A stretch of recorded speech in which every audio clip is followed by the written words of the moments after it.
yang seperti Tuhan kehendaki. Bapak, kami berdoa saat ini Tuhan, berkati setiap kami rindu mendengarkan kebenaran firman Tuhan. Berbicaralah bagi setiap kami ya Bapak, karena kami sudah siap untuk mendengarkan kebenaran firman-Mu.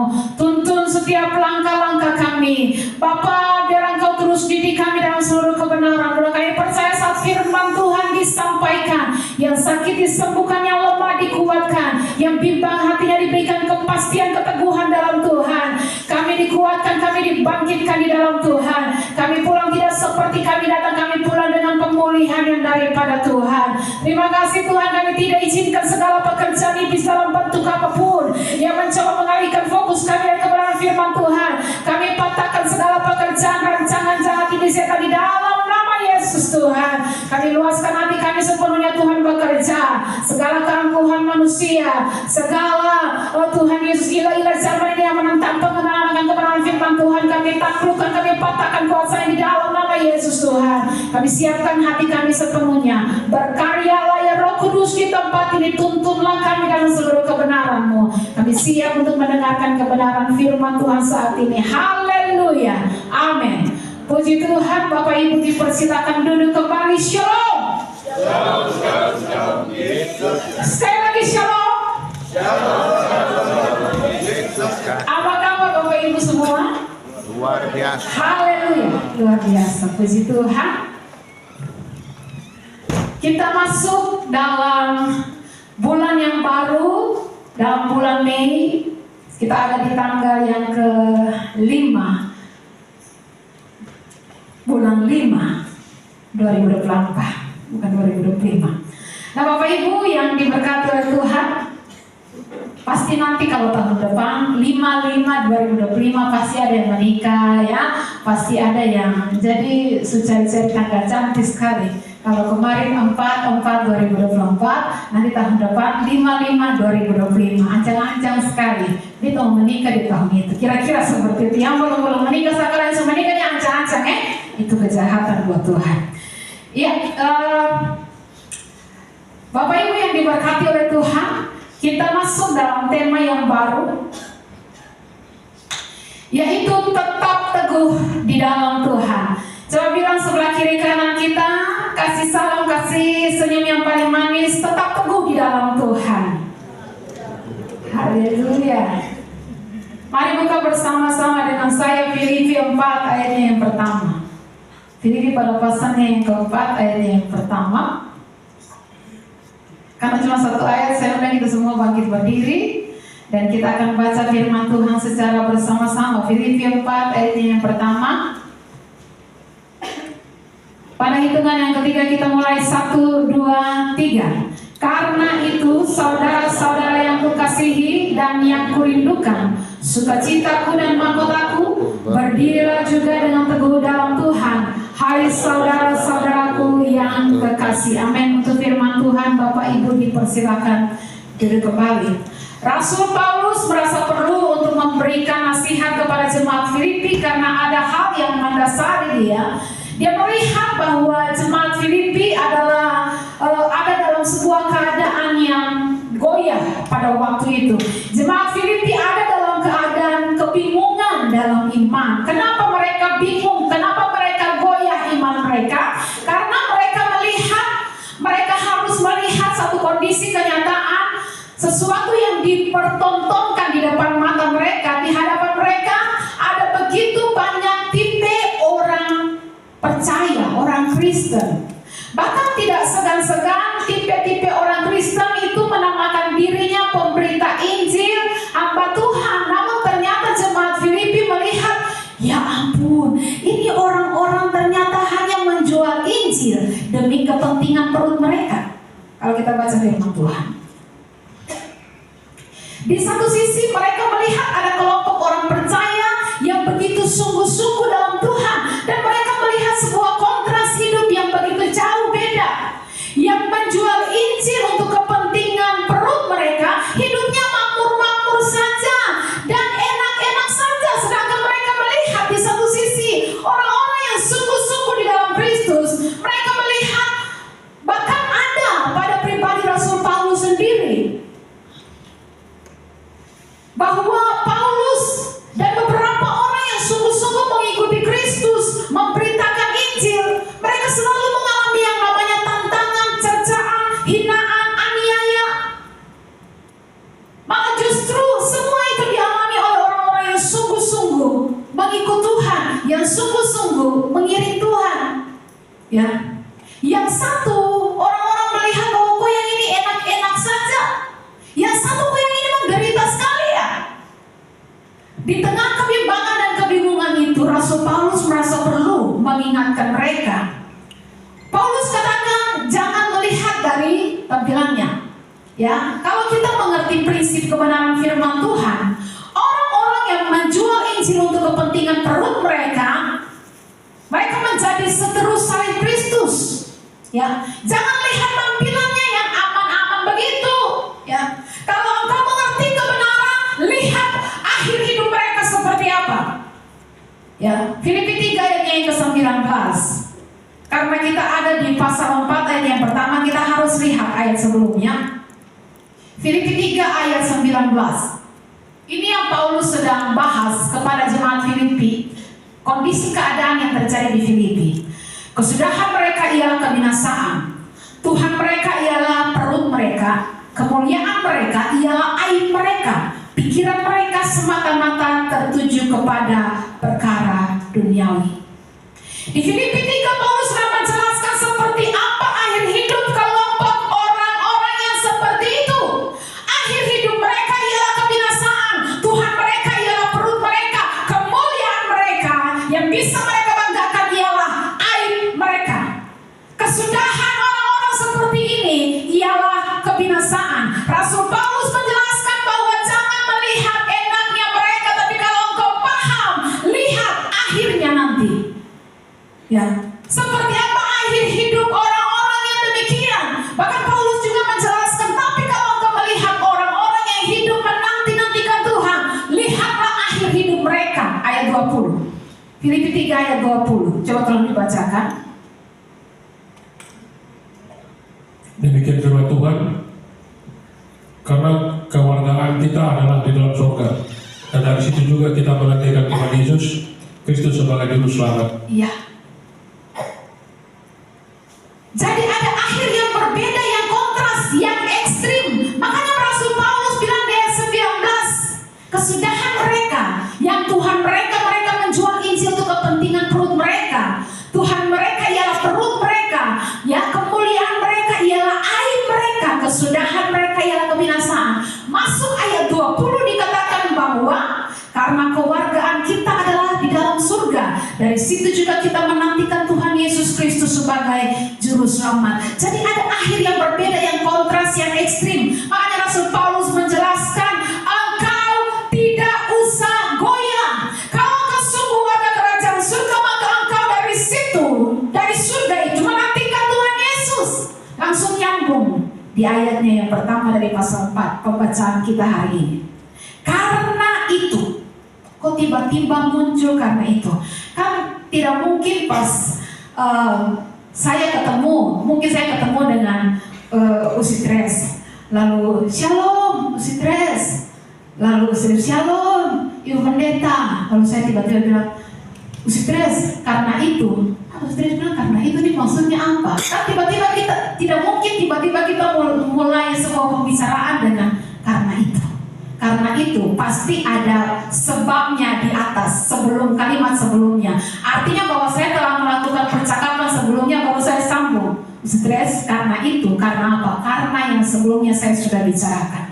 Nah, karena itu yang tadi kita sudah baca di pasal 3 ayat 19 dan 20.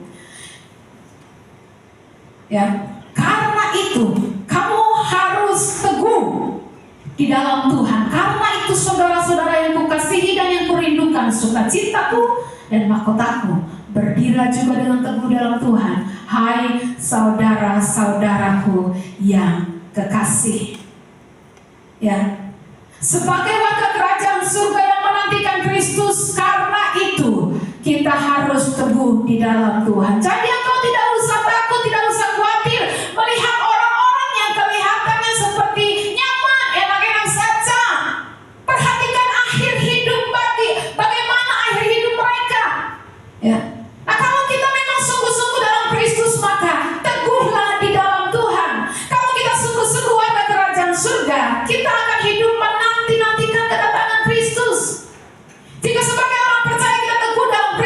kita tidak tergoyahkan, ya.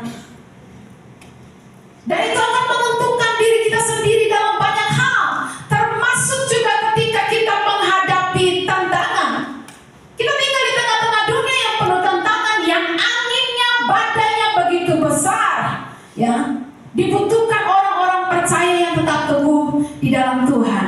Kita tinggal di tengah-tengah dunia yang penuh goncangan, yang penuh ketidakpastian. Tapi kalau kita orang percaya teguh dalam Tuhan, apapun yang terjadi di sekeliling kita tidak akan membuat kita kehilangan iman percaya kita kepada Tuhan. Ada amin? Ini menjadi pesan Tuhan bagi setiap kita. Seperti pohon-pohon kering yang lemah. Pada waktu musim, kalau hari-hari ini yang saya lihat hujan, tapi anginnya kurang, ya. Tapi yang awal sebelum hari-hari ini, kita lihat angin kencang, di mana-mana pohon tumbang, di mana-mana itu yang terjadi, ya. Bahkan ketika ada badai mungkin tidak di Saulaki, mungkin tidak di tempat ini, tapi di tempat-tempat tertentu ketika ada badai datang, rumah roboh, gempa, rumah roboh. Nah, setiap pohon-pohon yang lemah akarnya, ketika hujan, angin, badai datang, pohon-pohon itu akan tumbang, ya. Saya mau tanya, yang tumbang itu semua pohon atau hanya pohon-pohon yang lemah? Hanya pohon-pohon yang lemah, pohon-pohon yang lemah yang tidak, akarnya tidak terlalu kokoh. Rumah-rumah yang terbawa banjir bandang karena apa? Dasarnya tidak kokoh. Tapi Alkitab juga mencatat ada pohon yang sekalipun ditanam di tepi aliran air, dia tidak menjadi lemah, ya. Dia terus mencari dan menemukan air dan diserapnya lewat akarnya. Demikian pula dengan kehidupan kita. Kalau kita tinggal di dalam Tuhan, kita akan terus merindukan air itu, ya. Pohon yang hidup akan terus mencari air. Kalau kita tidak punya kerinduan akan Tuhan, saya berulang kali katakan ini, kita pohon mati. Kelihatannya masih hidup, masih beraktivitas, tapi sebenarnya pohon mati. Kalau kau tidak punya kerinduan untuk beribadah, untuk berdoa, ya, pohon hidup itu, biar ada batu, tanahnya keras, dia akan berusaha, akarnya akan berusaha tembus itu batu, tembus itu tanah yang keras untuk bisa mendapatkan air. Itu pohon hidup. Tapi kalau pohon mati, biar di dalam air pun dia tidak akan merindukan air. Biar dia tinggal, biar dia akarnya ada di dekat air pun dia tidak akan mencari air. Kenapa? Pohon mati, ya. Nah, karena itu Bapak Ibu yang diberkati oleh Tuhan, pohon-pohon yang tidak kuat akarnya, bangunan atau rumah yang tidak kuat akarnya mudah sekali tumbang. Demikian pula kehidupan orang Kristen yang tidak teguh dalam Tuhan, mudah sekali tumbang. Contoh, saya kasih contoh orang percaya yang tumbang, ya. Contohnya meninggalkan pelayanan, meninggalkan gereja, meninggalkan Tuhan. Ini contoh orang percaya yang tumbang. Dan bukan hanya meninggalkan pelayanan, meninggalkan gereja, meninggalkan Tuhan, tapi kondisi atau contoh orang percaya yang tumbang, mereka menjadi serupa dengan dunia. Meskipun kelihatannya ada di dalam Tuhan, meskipun kelihatan masih anti melayani, tapi kalau hidupnya serupa dengan dunia ini, itu juga termasuk contoh orang percaya yang tumbang.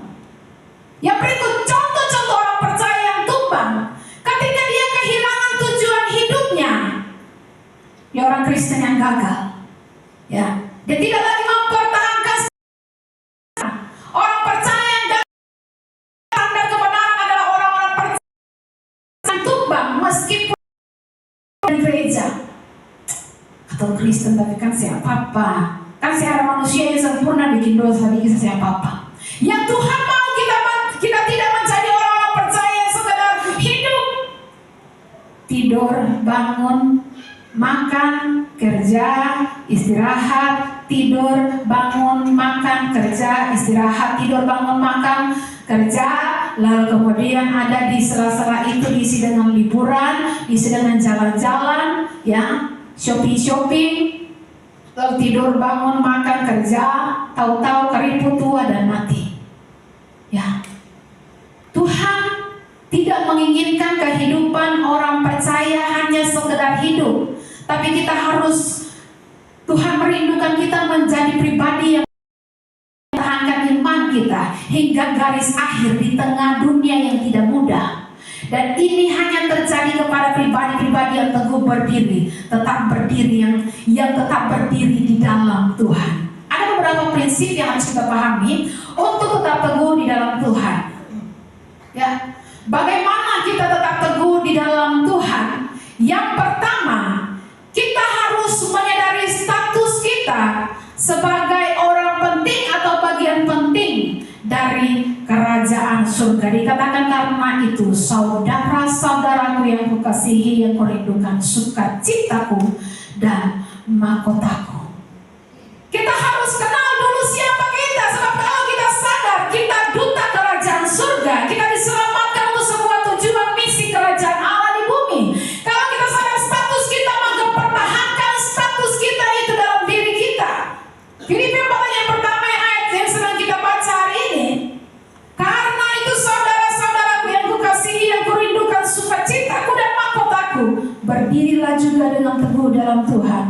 Hai saudara-saudaraku yang kekasih. Ada satu predikat yang Paulus sematkan kepada jemaat, yaitu sukacitaku dan mahkotaku. Bahasa aslinya Stefanos, ya. Bahasa Inggrisnya crown.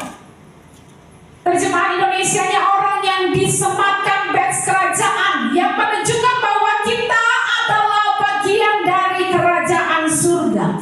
Paulus membuka suratnya dengan mengatakan kepada semua orang Filipi, engkau adalah orang-orang yang telah disematkan badge kerajaan. Engkau warga kerajaan, ya. Engkau membawa nama baik kerajaan surga. Waktu engkau hidup berkata-kata, engkau sedang membawa nama baik kerajaan surga, karena di mana engkau ada, engkau utusan kerajaan Allah. Ya. Oleh sebab itu, apapun yang terjadi, jangan engkau menjadi lemah, sebab engkau utusan kerajaan surga. Engkau ditopang, engkau disuplai oleh kerajaan surga, dan sekaligus engkau membawa standar kerajaan Allah di bumi. Jangan pernah turunkan standarmu. Ya. Nah, di sini baru kita mengerti bahwa ucapan ini bukan semata-mata pujian bagi jemaat Filipi, namun ini sebutan panggilan yang mengingatkan mereka siapa diri mereka di dalam Tuhan, di hadapan Tuhan. Jadi ini pun sekaligus mengingatkan jemaat GBI, hati hamba seorang laki, engkau duta kerajaan Allah. Seharusnya waktu engkau berbicara, engkau menghadirkan standar kerajaan surga di bumi. Jangan mempermalukan Tuhan waktu engkau bertindak, waktu engkau bersikap. Engkau sedang mewakili kerajaan surga. Dunia mau lihat cara hidup kerajaan itu seperti apa, ya.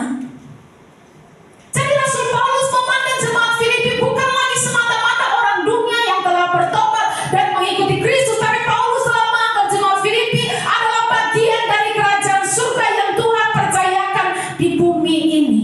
Utusan-utusan kerajaan Allah yang Tuhan tempatkan di bumi ini.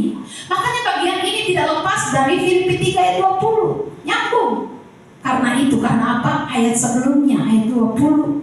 Di sini Paulus sudah bilang bahwa karena kewargaan kita adalah di dalam surga, dan dari situ juga kita menantikan Tuhan Yesus Kristus sebagai juru selamat. Jadi Paulus sudah menekankan, kalian orang-orang kerajaan, cara pandang yang salah tentang status diri seringkali mempengaruhi diri kita dalam bertindak. Orang yang tidak sadar siapa dirinya di hadapan Tuhan, dia merasa bisa melakukan apa saja, bahkan yang kotor sekalipun, karena tidak sadar statusnya sebagai utusan kerajaan surga. Tapi buat orang-orang percaya, sadarilah statusmu bahwa engkau ini anak-anak kerajaan surga. Ya. Yusuf warga kerajaan, Musa menjadi warga kerajaan. Waktu kita diangkat menjadi warga kerajaan surga, kita harusnya tidak main yang kotor-kotor lagi, tidak main yang cemar-cemar lagi. Kita adalah bagian dari kerajaan surga yang tidak boleh mencemarkan diri kita dengan hal-hal yang kotor lagi. Nah, memang jemaat Filipi sempat goyah ketika melihat orang-orang yang mengaku sebagai hamba Tuhan, pemberita Injil, ya, kok kelakuannya seperti itu. Mereka jadi goyah. Contoh seperti beberapa jemaat hari-hari ini di beberapa tempat. Ketika mereka melihat, aduh kok hamba Tuhan seperti itu, akhirnya jadi goyah. Akhirnya harus kita kerja keras lagi untuk bangkitkan kembali lagi iman mereka, kuatkan lagi. Makanya Paulus sedang bekerja untuk menguatkan iman jemaat di Filipi karena mereka mulai goyah kok. Hamba Tuhan pemberita Injil kok hidupnya seperti itu ya. Hidup sesuka hati, hidup dalam dosa, tapi kok kelihatan aman-aman saja. Ya. Tapi sebaliknya ketika melihat orang-orang yang sungguh-sungguh dalam Kristus, kok mereka seperti hidup dalam penderitaan. Dan ini membuat jemaat Filipi bingung, sehingga mereka sulit mengambil keputusan mau ikut yang mana nih. Makanya Paulus bilang, kamu tidak usah goyah hai jemaat Filipi. Kamu harus berdiri. Kamu adalah bagian penting dari kerajaan surga. Nah, orang yang tidak menyadari status kerajaannya akan mudah tergiur dengan apa yang dilakukan oleh dunia. Oh, yang itu hidup sesuka hati, numpuk hidup itu makmur-makmur saja, gaji tetap lancar, ya, keluarga aman-aman. Padahal hidupnya bukan untuk kesenangan Tuhan, hanya untuk kesenangan sendiri, nyimpang sana menyimpang sini. Tapi kalau hidupnya aman-aman saja, itu yang membuat orang-orang Kristen mulai tergiur. Wah, enak juga ya hidup yang seperti ini. Hidup menyenangkan diri sendiri, hidup menyenangkan daging, hidup sesuka hati, tapi aman. Dan kemudian nanti berpikir mati masuk surga. Wah, hidup yang seperti ini enak sekali, ya. Tidak kurang orang percaya, orang Kristen mulai goyah ketika melihat cara si musuh bekerja. Kalau si musuh bekerja, lihat dan pelajari dari pencobaannya kepada Yesus di padang gurun. Ada 3 jurusnya. Dia menyuruh Yesus ubah batu jadi roti, ya. Dia menyuruh Yesus terjun dari hubungan bait Allah, dan dia menyuruh Yesus sujud menyembah kepada Dia. Nanti akan diberikan segala kemegahan dunia. Kurang lebih pencobaan-pencobaan si jahat itu pakai 3 jurus itu saja. Ya, tapi orang percaya yang teguh dalam Tuhan, yang sadar bahwa aku adalah bagian dari kerajaan surga, tidak akan mau tertipu dengan cara murahan iblis. Sembah aku, nanti aku akan berikan kemegahan dunia. Jadi kalau kita ikut Tuhan, sembah Tuhan supaya diberikan segala kemegahan dunia, itu pencobaan iblis. Tuh ikut Tuhan supaya semua kekayaan dunia, semua kemegahan dunia kita dapatkan. Ini pencobaan iblis. Berapa banyak orang yang tergiur dengan tipuan-tipuan seperti ini. Nah, kesadaran kita akan status kerajaan yang Tuhan berikan akan menjaga diri kita pada standar yang Tuhan sudah tetapkan. Kamu anak-anak kerajaan, hiduplah sebagai anak-anak kerajaan. Jadi kalau orang percaya yang sadar kebenarannya, karena dia adalah bagian dari kerajaan surga, dia tetap berpegang pada standar, tidak goyah. Dia akan tetap teguh berdiri. Makanya saudara ingat kenapa Musa dipilih Tuhan untuk membebaskan bangsa Israel dari penjajahan Mesir. Tuhan pakai Musa dengan tugas, dan itu cuma Tuhan bawa dia. Ketika Tuhan merencanakan sesuatu dalam hidup Musa, bahwa Musa akan memimpin bangsa Israel keluar dari Mesir, Tuhan bawa dia sehingga harus ada orang Mesir, orang Ibrani itu dibunuh setiap anak laki-lakinya, dan kemudian Musa harus ditenggelamkan di Sungai Nil dan ditemukan oleh putri Potifar, lalu kemudian diangkat menjadi anak. Hidup dalam sistem kerajaan, diajarkan cara hidup kerajaan, tapi darahnya tetap Ibrani. Karena dia disusui oleh ibunya sendiri, dan sampai disusui mungkin dalam pertumbuhannya dia diajarkan, ditanamkan nilai-nilai kebenaran. Ya, jadi untuk memakai Musa, Tuhan bawa Musa masuk dalam kerajaan supaya ada sistem kerajaan, cara hidup kerajaan yang harus Musa pelajari, tahu cara berperang, tahu cara bertempur, hukum tata negara dan lain-lain. Tuhan mengatur perjalanan Musa supaya dia bisa masuk dalam kerajaan, supaya dia bisa bermentalitas kerajaan. Makanya ketika Musa dari pangeran hasil didikan kerajaan, cara pandangnya berbeda. Ya, cara pandangnya berbeda. Nah, kalau kita tahu soal kerajaan Inggris. Pangeran, siapa namanya pangerannya nih? Charles punya anak 2. Yang pertama namanya Pangeran William, yang kedua namanya Pangeran Harry. Pangeran William menikah dengan istrinya, saya lupa namanya, Kate Middleton. Dan mereka tetap hidup dalam kerajaan, menjadi pangeran kerajaan, pewaris kerajaan Inggris setelah Pangeran Charles. Tapi anak kedua, Pangeran Harry, menikah dengan Meghan Markle. Kelihatannya ketika mereka menikah, mereka masih mengikuti protokol semua peraturan istana. Tapi kemudian tidak bertahan lama. Mereka merasa tidak betah dengan protokol istana. Harus ini dan itu.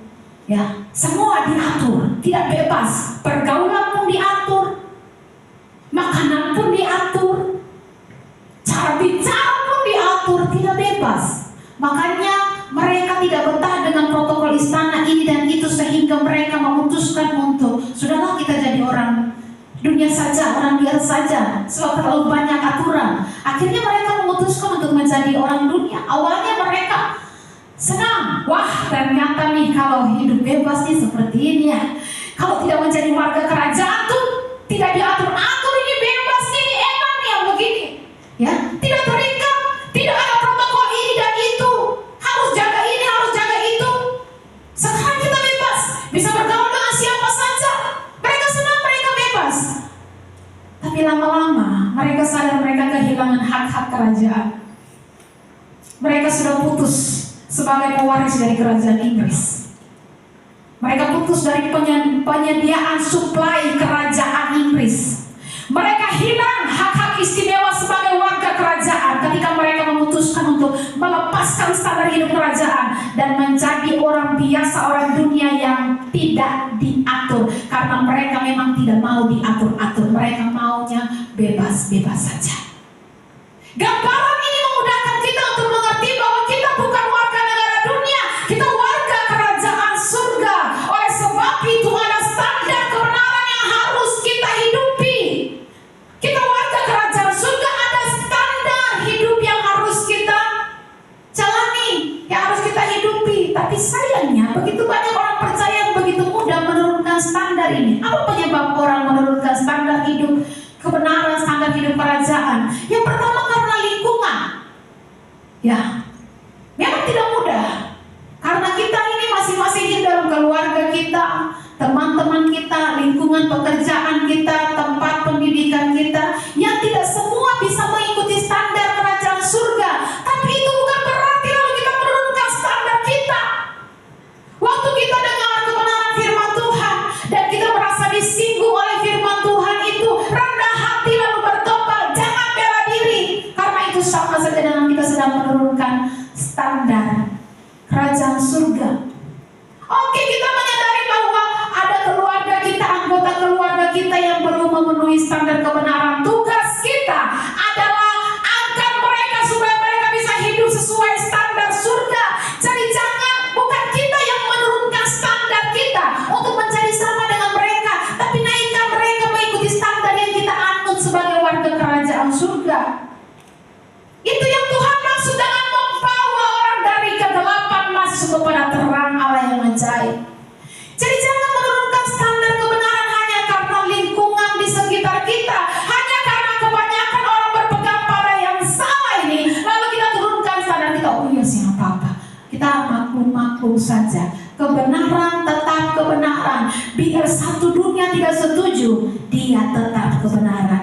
Kebenaran tidak butuh persetujuan kita, baru dia jadi kebenaran. Ya, jadi kita tidak bisa bilang, tapi semua orang rata-rata begitu. Ya, jadi kayaknya kebenaran yang itu tuh salah. Tuhan tuh salah berfirman kayaknya. Ya, kalau Alkitab sudah bilang begitu ya begitu, itu kebenarannya. Kalau Alkitab sudah bilang celakalah orang pemabuk, tapi kita bilang ini kan rata-rata orang di sini semua begitu, jadi sebenarnya sih apa-apa juga. Ya benar, kita berarti juga mabuk, tapi dia tuh kalau mabuk dia sih bikin aneh-aneh. Dia kalau mabuk dia tertib. Ada mabuk tertib. Dia cuma tidur saja di rumah. Dia sering bikin baribot, dia sering bikin jahat-jahat. Jadi siapa apa yang penting mabuk baik-baik saja. Turunkan standar sedikit. Ya, jadi Alkitab mesti ikut petompung standar, ikut aturan dunia. Ya. Kalau Alkitab bilang orang tuh bersinar dalam pikiran saja dilemparkan ke dalam api kekasih itu. Matius 5 ayatnya yang ke 28 hingga yang ke 29. Coba tolong bacakan. Tetapi aku berkata kepadamu, setiap orang yang memandang perempuan serta menginginkannya sudah bersinah dengan dia dalam hatinya. Maka jika matamu yang kanan misalkan engkau, cukilah dan buanglah itu, karena lebih baik bagimu jika satu anggota tubuh binasa daripada tubuhmu dengan utuh dicampakkan dalam neraka. Saya bacakan dari terjemahan sederhananya. Ayat yang ke-28. Tetapi aku berkata kepadamu, setiap laki-laki yang memandang perempuan dengan hawa nafsu dan membayangkan bersetubuh dengannya, meski hanya dalam pikiran, sesungguhnya dia sudah melakukan dosa zina. Sambungannya, kalau matamu menyebabkan kamu berdosa, sekalipun itu matamu yang paling baik, mungkin mata sebelah kiri lalu mata yang sebelah ini yang bikin tapi lihat lalu kemudian menginginkan. Sekalipun matamu yang paling baik, cukil dan buanglah matamu itu. Lebih baik kamu kehilangan salah satu anggota tubuhmu daripada kamu dilemparkan ke dalam neraka dengan tubuh yang lengkap. Itu tuh tegasnya Tuhan tuh seperti itu. Keramnya Tuhan tuh seperti itu. Kalau matamu sekalipun matamu yang paling baik menyebabkan engkau bersinah, menyebabkan engkau melakukan dosa, cukil matamu dan buang. Sekalipun itu matamu yang paling baik, buang. Daripada dengan utuh seluruh anggota tubuhmu dengan lengkap dicampakkan ke dalam api kekal. Artinya Tuhan mau bilang akibat dari persinahan sekalipun hanya dalam pikiran tuh, belum tindaki, baru dalam pikiran, dilempar ke dalam api kekal. Tapi sudah lihat kenyataan sekarang, ya, bukan dalam pikiran lain. Ada bikin nyata nih, ya. Tapi biar siapa yang pendeta, ya, itu cuma kesalahan kecil. Mau bikin bagaimana? Sudah terlanjur cinta ibu pendeta. Saya luar biasa. Ini kalau alasan-alasan terlanjur cinta dengan alasan kemanusiaan, kata juga harus paham itu sudah terlanjur cinta. Jadi biar orang punya istri, orang laki itu terlanjur cinta. Ya, jadi maklum saja itu hal yang lumrah di mana-mana terjadi. Kebenaran pun standar seturunkan. Kenapa? Karena lingkungan tuh ibu pendeta rata-rata tuh begitu. Sekarang tuh orang tuh begitu. OPM orang pemama dengan OP. Saya tidak tahu istilah-istilah itu ya. Orang pun laki, orang pun bini, pokoknya si itu hal yang lumrah ibu pendeta. Ya, karena dosa terlanjur dari ya sudahlah begitu. Maklumi saja. Itu cuma kesalahan kecil, mau bikin bagaimana sudah terlanjur cinta, jadi ya saudara mengerti saja. Jadi biar bersinah lain, tetap saja jadi gembala, tetap saja jadi benar. Ini miris saudara. Bahkan kalau jemaat mau lihat contoh ini yang bikin jemaat Filipi itu jadi goyah, atau mau lihat yang mana? Ya, dia bikin dosa tapi hidup aman-aman saja, atau mau lihat yang mana? Goyah iman mereka. Ya, bikin dosa tapi tetap saya berdiri hamba Tuhan ini. Ibu pendeta bagaimana? Ya mengerti saja, maklum saja. Lalu akhirnya menikahlah dan tetap jadi gembala, tetap jadi pendeta. Kalau buat saya pendeta yang bersinah yang selingkuh tidak usah dengan dia. Sebab mau dengan apa? Dia saja tidak taat kepada Tuhan. Ya, dia mau bicara apa? Kecuali kalau itu pendeta bertobat, kalau mau tinggalkan persinahan, perselingkuhan, lalu jalani masa didikan, baru kembali melayani. Tapi ini yang terjadi kan orang sudah berdosa, sudah bikin dosa, tidak mau bertobat. Sebab menurut dia ini tidak benar. Ya, sebab kasih itu lebih besar daripada semuanya. Jadi kalau engkau mengasihi saya, jangan tegur saya. Biarkan saya menjalani hidup saya seperti ini, karena saya sudah terlanjur cinta. Badaki, cinta itu bagatal, bukan terlanjur cinta. Bagatal. Kalau sudah bini, sudah suami, setialah dengan pasanganmu. Ya, jadi sekali lagi, kalau ada pendeta yang berzina, berselingkuh, sudah tidak usah dengar dia. Sebab kepada Tuhan saja tidak taat. Mau dia mau sampaikan apa? Mau sampaikan pesannya siapa? Pesannya sendiri yang disampaikan.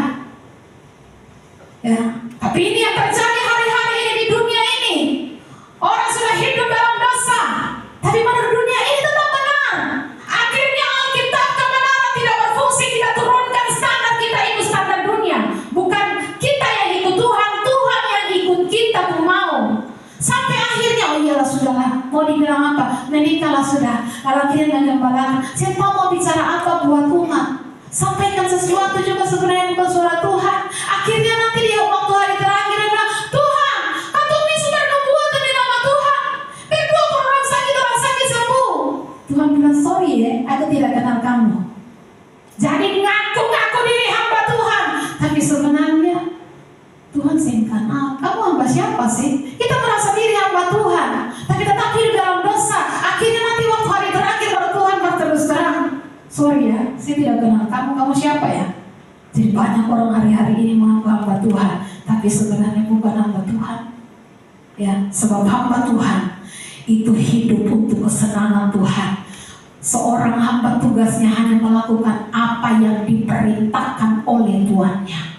Tuannya suruh jongkok, kamu jongkok. Tuannya suruh lari jongkok, berjalan jongkok. Karena tugas seorang hamba adalah melakukan perintah tuannya dan menyenangkan hati tuannya.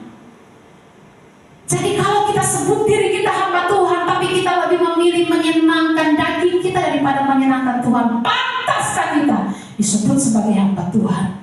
Makanya kemarin saya katakan, kalau orang menyanyi, oh Tuhan, pakailah hidupku selagi aku masih kuat. Gandeng OPM terus, orang pemama gandeng terus. Bila saatnya nanti sampai dengan kita ada suruh Tuhan pakai baju yang semua bau kincir, semua bau pesing, bau pokoknya bau segala kotoran, ada kotoran hewan itu semua bau. Misalnya kata Tuhan pakai baju ini sudah Tuhan gunakan baju ini.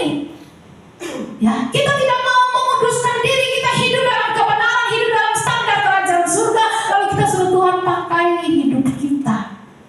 Akhirnya nanti Tuhan bilang, sorry ya, kamu cuma mengaku hamba Tuhan, saya tidak kenal kamu.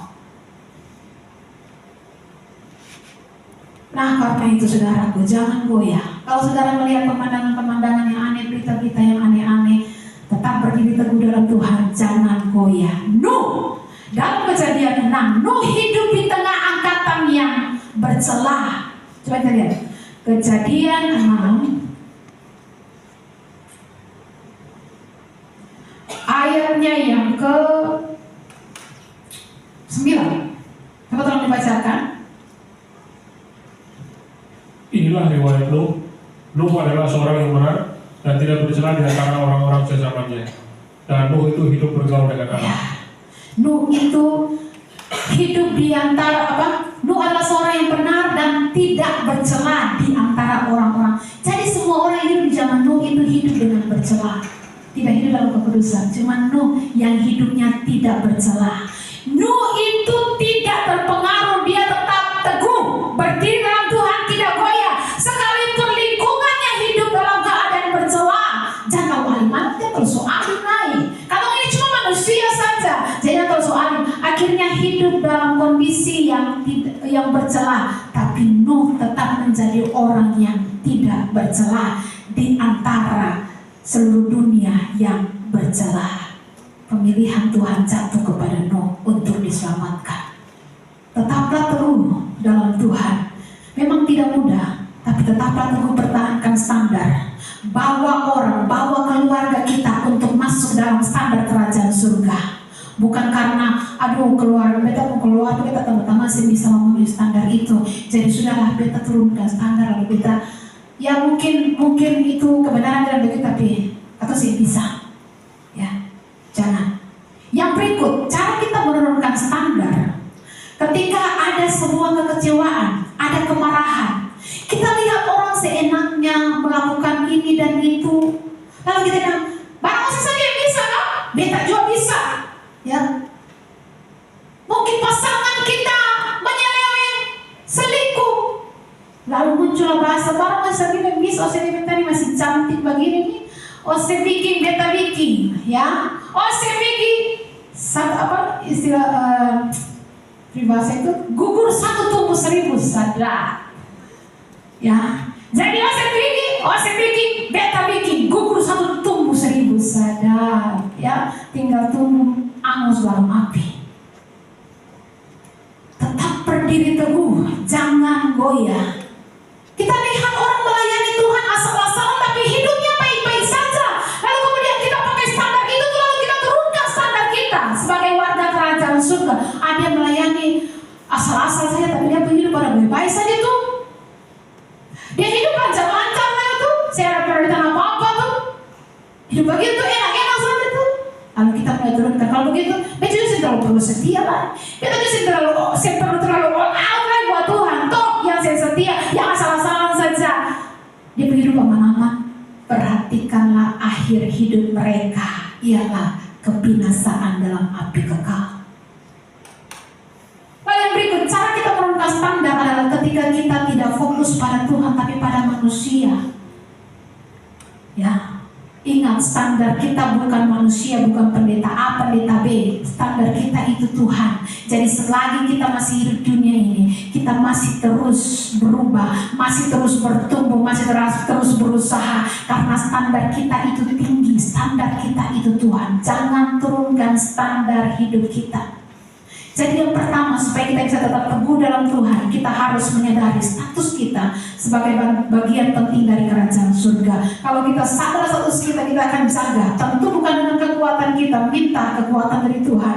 Ada Roh Kudus yang diberikan. Yang kedua, agar kita teguh dalam Tuhan, maka kita harus, yang kedua, menyadari tugas yang harus kita emban sebagai prajurit Kristus. Kalau kita lihat surat-suratnya Rasul Paulus, ternyata banyak sekali bicara tentang prajurit Kristus. Dalam ayatnya yang pertama tadi Filipi 4, karena itu saudara-saudaraku yang kukasihi, yang kurindukan, sukacita dan mahkotaku, berdirilah juga dengan teguh dalam Tuhan. Di sini kata kuncinya teguh dalam Tuhan. Untuk paham teguh dalam Tuhan, kita harus paham apa yang disebut berjalan bersama Tuhan. Yang dimaksud berjalan bersama Tuhan itu bukan kita berjalan dengan Tuhan lalu kita gandeng tangan ya dengan Tuhan. Karena kalau kita cuma berjalan gandeng tangan sama Tuhan, coba kita lepas tangan. Waktu kita lepas tangan, saya mau tanya, apakah kita jatuh? Tidak. Tetap masih berjalan, tetap masih berdiri. Kalau cuma pemahaman kita sebatas berjalan bersama Tuhan, itu ya berjalan begini lalu gandeng tangan, tidak. Karena waktu kita berjalan begini lalu gandeng tangan, kita lepas Tuhan pun tangan, kita masih tetap bisa berjalan, masih tetap berdiri, tidak jatuh, tidak. Ya, yang dimaksud berjalan bersama Tuhan, kalau saudara sering nonton film perang, itu kalau ada sekelompok tentara dalam peperangan, mereka melawan musuh. Dan ini adalah kelompok terakhir, kelompok tentara terakhir yang harus diselamatkan. Helikopter datang dan musuh mengejar itu para tentara yang terakhir yang harus diselamatkan itu.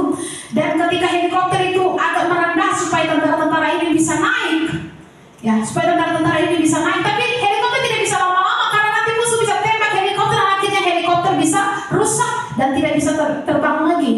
Jadi cuma merendah sebentar. Ada beberapa tentara mungkin sekitar 6 orang, mereka cepat-cepat naik. 5 naik, 1 masih ketinggalan. Akhirnya 1 itu berusaha berlari sekencang mungkin dan temannya dari dalam helikopter agak tinggi karena mulai ditembaki oleh musuh. Dan tentara yang belum naik ini pun terus ditembaki musuh. Dan akhirnya helikopter berusaha untuk berendah lagi dan teman dari dalam helikopter kasih tangannya dan dia tangkap ya temannya yang masih di bawah. Tentara yang masih di bawah berusaha lari sebelum kita tangkap di tangan dan kemudian dibawa sambil ditembaki musuh, tapi tetap pegang tangan itu supaya selamat. Nah, ini berjalan bersama Tuhan ini begini. Engkau tidak bisa lepas tangan Tuhan, sebab waktu engkau lepas, engkau mati. Waktu engkau lepas, engkau jatuh. Sambil ditembaki oleh musuh, sambil diserang, sambil